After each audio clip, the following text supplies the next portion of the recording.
আজ আমি class 4-এর wings বইয়ের অ্যাক্টিভিটি 7টা তোমাদের সঙ্গে শেয়ার করছি। আমার এখানে লেখাই আছে, তবুও বলে দিই।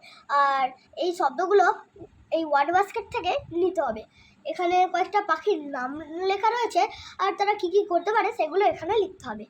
তো বলে দিই, a peacock can dance in the rain, a parrot can talk like us, a duck can swim in pond, an eagle can catch a prey, a crow can eat from garbage, a kingfisher can catch fish, a cuckoo can sing beautiful notes, a weaver bird can weave a nest, and owl can see at night, a vulture can fly high in the sky, a hen can lay eggs, a tailor bird can drink nectar from flowers, a crane can stand long beside lake to catch fish, a pigeon can carry message far away.